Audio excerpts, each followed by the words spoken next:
Give me your picture of how the world has handled this pandemic, but particularly Sweden, because it seemed to be catching a lot of flack, at least in the American press. Yeah, so Sweden is basically the control group of Scandinavia. Because of a bundle of reasons, some good, some bad, Sweden didn't do very much and did it relatively slowly. While Norway and Finland kind of went all out, okay, civil contingencies, open up the old stores and prepare for everything. So they did a lot of rather tough measures rather early on. And in terms of actually saving lives, that has worked out pretty well. There is an interesting question about, well, what about the economic impact? Sweden is doing well, but so is the rest of Scandinavia. It seemed to have been rather independent, which might have meant that, yeah, a lot of people died in Sweden that could have saved, except that there are also constitutional problems. You can't actually order people to stay home in Sweden. When we think about value propositions, both in the micro or in the personal and in the macro, how do we bridge those two in a way that's practical and cohesive? Well, it depends a lot on different value theories, and I find it useful to, since I'm a Scandinavian and don't like conflict, I just line up all the value theories I can think of and try to see what are they saying, which ones do end up in conflict, which ones are agreeing with each other, and then we can kind of line up a smorgasbord, so to say, of options. And quite often, value theories don't disagree. So thinking about COVID and triage, for example, it turns out that normally the deontologists and consequentialists and virtue ethicists, they're all at each other's throats in the, at least in the philosophy department. But when it comes to the question, okay, are we going to treat here with a limited medical resource? They basically all line up and agree on roughly how you go about doing it.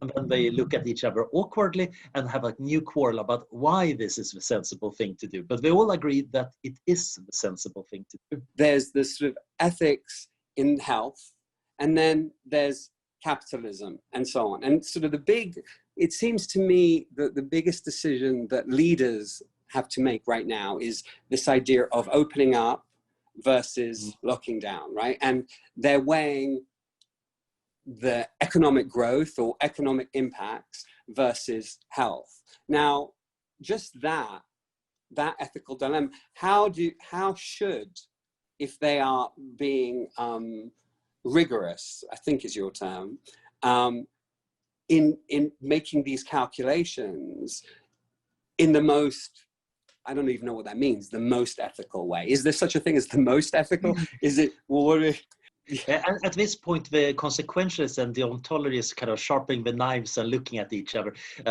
Because, of course, when you said calculation, the consequentialist crowd over there, they kind of started smiling, and the deontologists got really, really upset. Because, of course, don't calculate what's right. You have a duty to do what's right.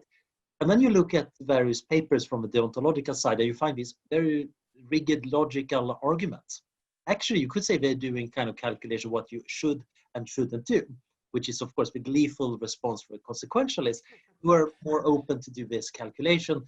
And then, of course, the critics point out, yeah, but you still need to know what you're maximizing. It's one thing if you're trying to maximize happiness and pleasure.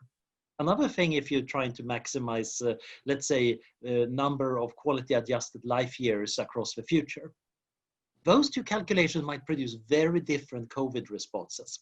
Indeed, it looks like they might have a trade-offs. Smaller trade-offs than we feared, actually.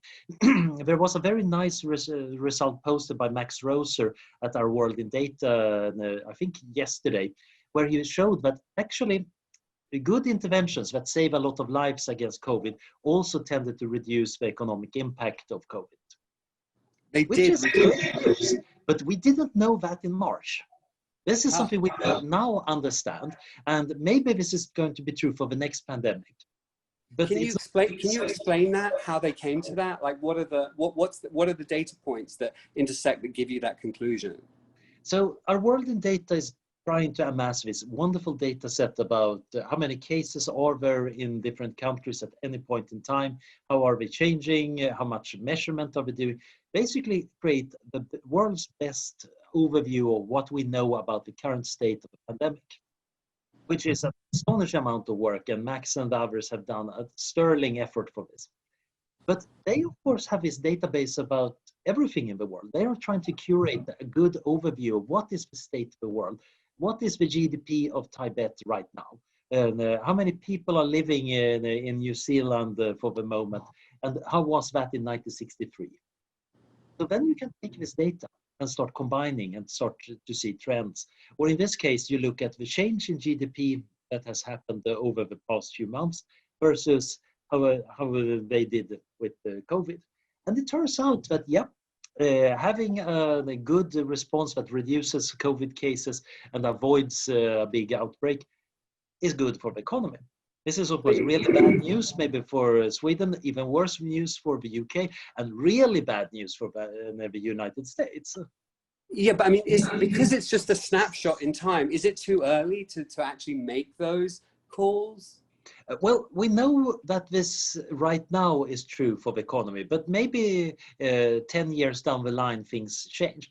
It's a little bit like the debates about was actually the Black Death good for at least the United Kingdom? Because, well, yeah, a third of the population died, but suddenly land became plentiful. Farmers got way more bargaining power against the lords, and actually quite a lot of relatively good things seem to have come out of that devastation. I mean, look, I mean, from my very limited understanding of natural selection and so on, I mean, these pandemics are good for natural selection. They're going to weed out the weaker and so on. I mean, so from a macro perspective, but I think your work is the both, is marrying the macro versus the micro, you know. Yeah. Because from an individual standpoint, of course, dying is not fun. That tends to wreck most life plans. And you don't want people in your family to suffer and so on. So we have very different micro goals. Again, this is, of course, causing a lot of the political battles right now, because my micro goal of keeping my family safe and also not getting my lifestyle to interrupted means that I'm already struggling about having masks and social distancing. And then you have the macro goals where the government might want the economy to work, etc. And finding nice ways of handling that, we don't really know what the optimal solution was. In this case, different countries did different things, and you can look at the data and actually start looking at the results. We already know a fair bit about which countries did well on managing COVID, like South Korea. Which countries have really flubbed it. Some countries that just seem to have been lucky and been out of the way. And you can even start doing statistical analysis of what interventions made most sense, which ones seem to have been causally effective. This is great. This is an enormous experiment, except that, yeah, if you wanted ethics approval for unleashing a pandemic to test the world, no sane ethics board would ever have allowed it. And the real big problem, the real challenge for us now is remembering it. Because I think that suppose the vaccine arrives after Christmas and everything turns out to be nice. I think most of us will just want to forget 2020. Which is what happened in 1918 after the great flu pandemic. Even a few months after, some scholars were noticing, it's weird, we had a lot of people die and people have already forgotten about it. And indeed, for decades, people were not talking about the Spanish flu very much until recently when we got a bit more paranoid about pandemics, and that's a kind of good thing. But I think it's a foreseeable risk that we might lose a lot of important lessons from COVID. Just like some of the lessons from SARS were actually lost in countries where people choose for various political reasons to just disregard early advice and instructions on what to do. So, I mean, that sounds very pessimistic. That sounds very pessimistic. That doesn't sound very hopeful. I mean, do you think, I mean, I would hope that we have come a long way since 1918. I mean, I would hope that we're not living in such a ignorant space, one would hope. We're still ignorant. It's just that we're getting less ignorant, and I think we're learning. So some of the responses to 1918 were low-key. People actually improved public sanitation, which turned out to be good, not so much for the flu, but for quite a lot of other diseases. Actually building healthcare system really started around this time, partially as a side effect of building these big institutions around the First World War. But Then they got turned into civilian organizations. And I think we now understand, oh, we can forget about important lessons from pandemics. Let's not do that. I've been in many meetings where we have all told each other, let's not forget about it. I've seen some people started to think about the monuments we need to erect. After all, in London, we have the monument to the Great Fire, a kind of reminder that, look out, if you're not careful about fire safety, the city can get devastated. It's kind of fitting that it's right next to the insurance ghetto of London, with all the risk analysts actually seeing that flame-topped pillar. It's kind of doing its job, actually.